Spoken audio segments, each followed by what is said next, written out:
దేవునికి స్తోత్రం కలుగును గాక.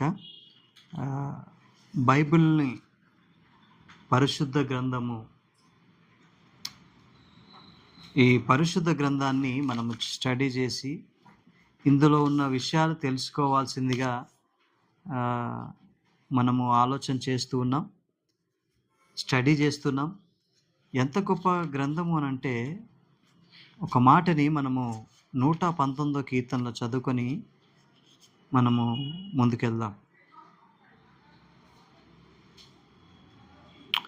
119వ కీర్తన 97వ భాగాన్ని మనం చదువుకుందాం. 119వ కీర్తన,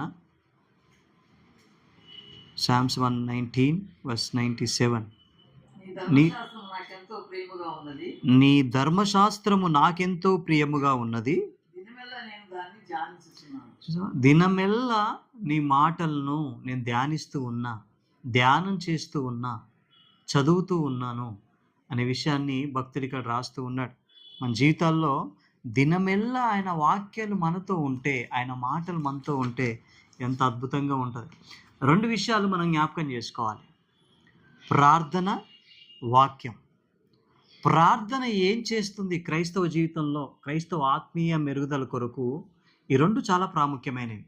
ప్రార్థన ఏం చేస్తుంది అని అంటే, నువ్వు దేవునితో మాట్లాడేలాగా చేస్తుంది.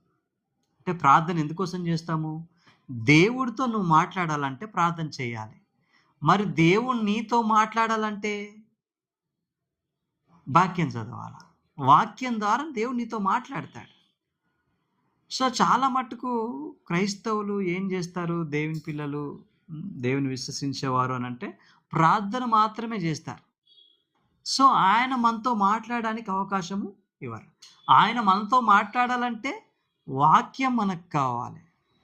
కొంతమంది వాక్యం మాత్రమే చదువుతారు, ప్రార్థన చేయరు. సో ఆయన మనతో మాట్లాడతాడు, నువ్వు ఆయనతో మాట్లాడాలా.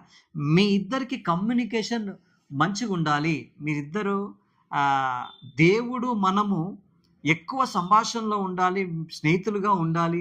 ఆయనతో ఎక్కువ నేను మాట్లాడాలి అనుకుంటే ప్రార్థన చేయాలి. ఆయన నీతో మాట్లాడాలనుకుంటే వాక్యాన్ని చదవాలి. ఈ రెండు క్రైస్తవ జీవితంలో చాలా ప్రాముఖ్యమైనవి అనే విషయాన్ని మర్చిపోకూడదు. ఆదికాండం మనం ప్రారంభించాము.